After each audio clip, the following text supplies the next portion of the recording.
Bienvenidos. Esto es...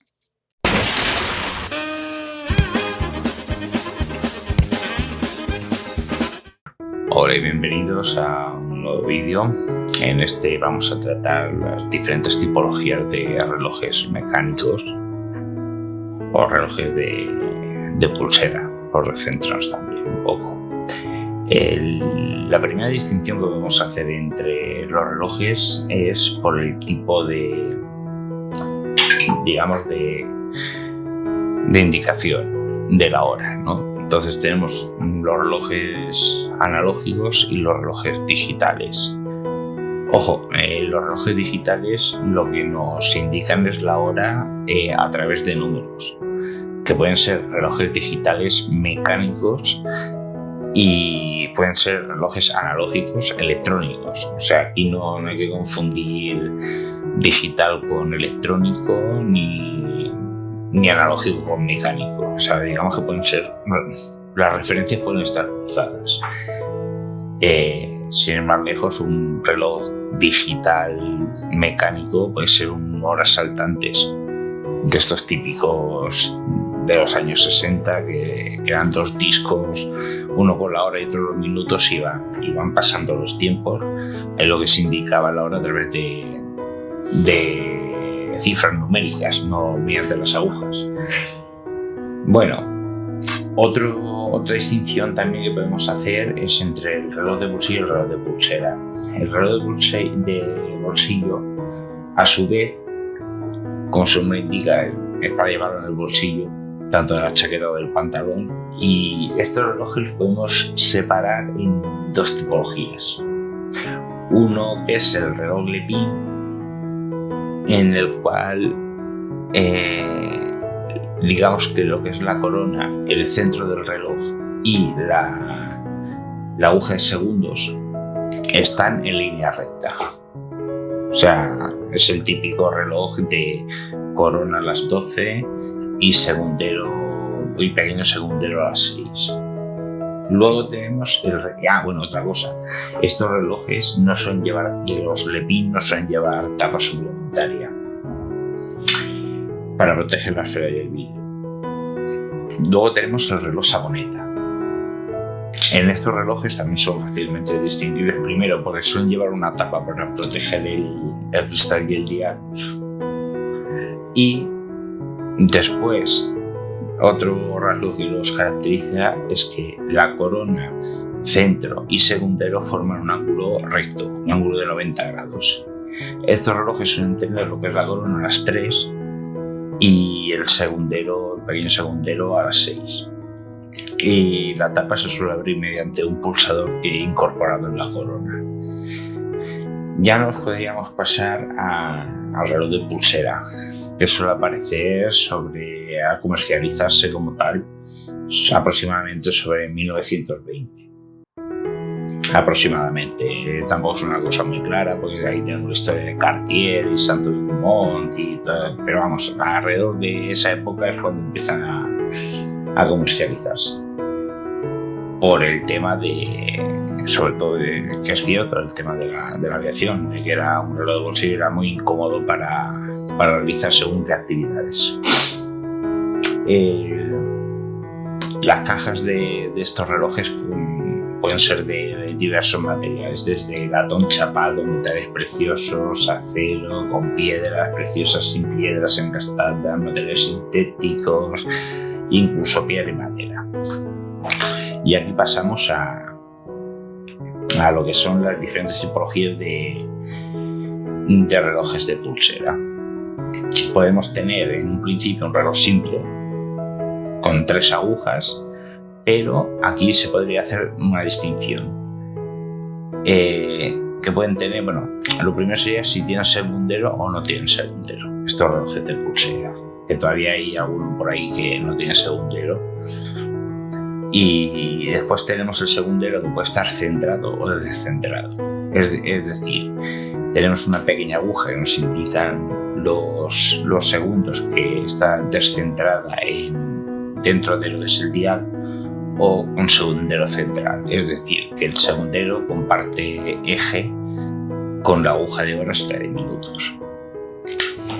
Luego tendremos, según el tipo de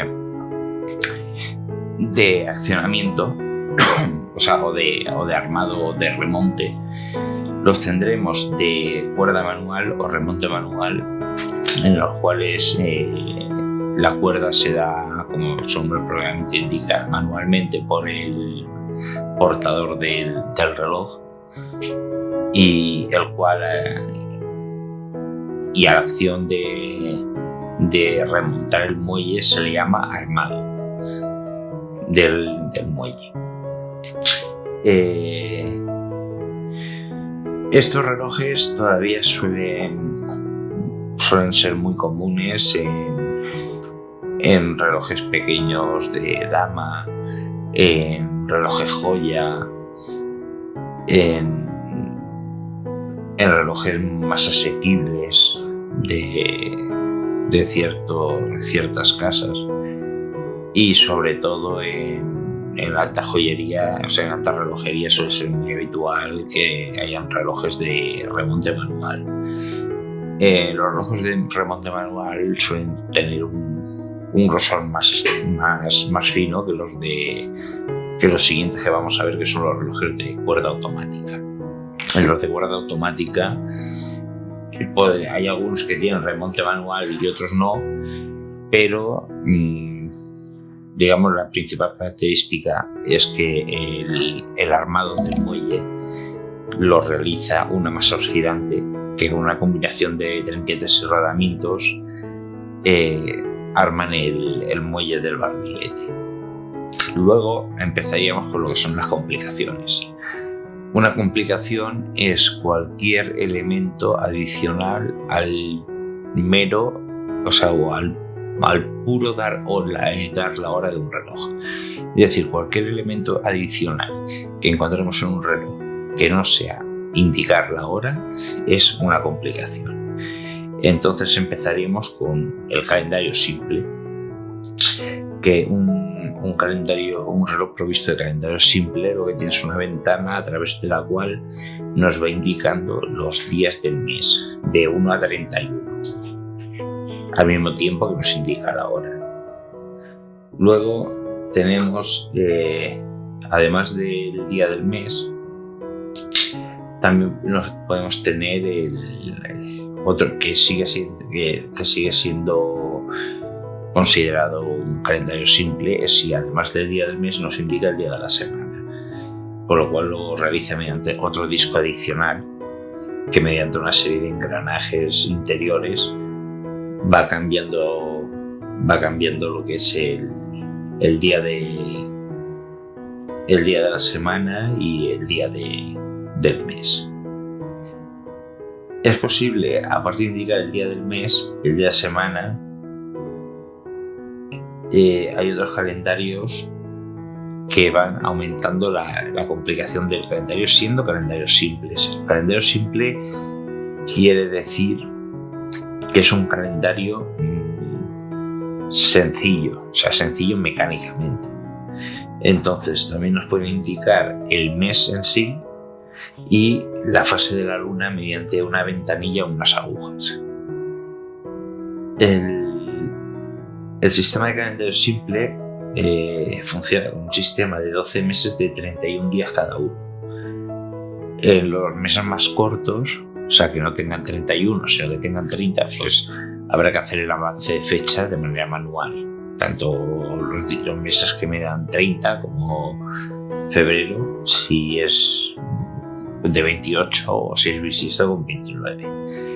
O sea, estos relojes no tienen en cuenta esas cosas. Funcionan así, con 12 meses, 31 días. Y ya está. Y luego, si seguimos avanzando en lo que es la complicación de calendario, llegamos al calendario perpetuo. El calendario perpetuo proporciona la misma información que un calendario simple. O sea, puede estar indicando día del mes, día de la semana, el mes y la fase lunar, pero lo que lo hacen perpetuos es que si tienen en cuenta la duración variable de los días del mes, y los años bisiestos sin intervención manual de ninguna clase. Estos calendarios suelen ser mecánicamente muchísimo más complejos que un calendario simple, y habitualmente lo que suelen indicar es, como he comentado, digamos que son las partes de calendario, o sea, día de mes, día, semana y mes, y suelen incorporar también las fases lunares. Luego tenemos otra tipología de reloj de pulsera. Está el reloj despertador, que es un reloj con una alarma mecánica que nos puede servir, como bien dice, como despertador o simplemente como una señal recordatoria. Estos relojes suelen ser relativamente complejos internamente, y hay relojes que utilizan el mismo muelle real para activar la alarma, o hay otros que utilizan un muelle diferente para activar la alarma. Luego llegaríamos a lo que son los relojes de sonería o repetición, los cuales estaban relativamente de moda en el siglo XIX, porque en aquella época todavía no existía la luminiscencia para ver la hora de noche. Entonces se pusieron muy populares porque mediante un mecanismo mecánico a oscuras podías saber qué hora era, porque te la indicaba, ¿no? Esta sonería se pone en marcha, como ya he comentado, mediante un pulsador en uno de los laterales del reloj. Entonces, aquí lo que tenemos son diferentes tipos de sonería, que parece que sean todos lo mismo, pero no. Tenemos una sonería de repetición de cuartos, que el mecanismo de sonería lo que hace es dar un golpe con un timbre con una tonalidad grave cada hora y 2 golpes cada cuarto de hora. El primero en un timbre con una tonalidad aguda y el segundo timbre con una tonalidad grave. Lo que haría es eso, o sea, da hora y cuartos. Después tenemos la repetición de 5 minutos, que después de cada hora da un toque de timbre con tonalidad aguda cada 5 minutos. Entonces, por ejemplo, si son las 2 y 10, pues daría dos golpes de tonalidad grave y después dos golpes de tonalidad aguda. Después tenemos lo que es lo que es repetición de minutos, que creo que es el que más tiene en la cabeza la gente, que lo que hace es tocar las horas con un golpe de tonalidad grave. Cada cuarto da 2 toques, uno agudo y uno grave seguidos, y después a continuación da un golpe agudo por cada minuto que pasa del cuarto. Estos en YouTube y por internet tenéis un montón de vídeos que se ve cómo funcionan estos relojes. Y después tenemos lo que llamamos la gran sonería.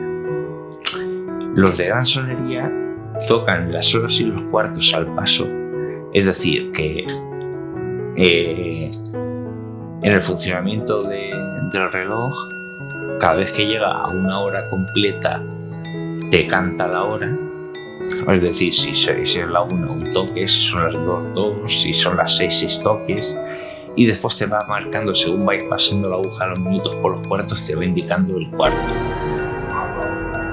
Además, puede hacer una repetición de minutos a demanda con un pulsador colocado en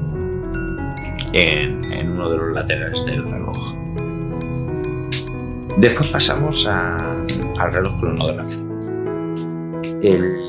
Los relojes cronógrafos de lo que disponen es de un mecanismo suplementario que puede medir tiempos continuos o interrumpidos. El mecanismo se acciona mediante unos pulsadores, en el cual habitualmente suele ser uno para poner para poner en marcha y parar el contador, y el otro para poner a hacer las agujas del cronógrafo. Habitualmente suelen medir los segundos, los minutos y los minutos que han pasado. Los contadores de los cronógrafos, son cronógrafos especializados y adaptados a la medición de acontecimientos específicos, ¿no? Como contador de a bordo, contador de deportes, contador para medir el trabajo, que son unos cronógrafos, pero digamos que son específicos y especializados. A eso le llamaremos contador. Y después pasaremos a lo que llamaríamos un cronómetro. Cuando decimos que un reloj es cronómetro, es que cumple con unas especificaciones específicas. Este es el sello de cronómetro, es el archiconocido COSC, o sea, el sello COSC es del Control Oficial Control Oficial Suizo de Cronómetros.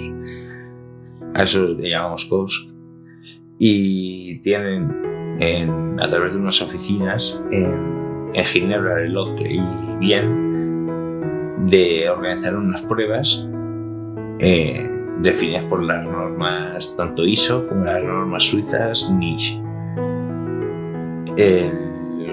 El Instituto COSC lo que hace es que cuando un calibre, un reloj, está certificado como cronómetro, expide un boletín certificando la marcha de ese calibre. Y después tenemos lo que se llama el reloj complicado, o también llamado gran complicación,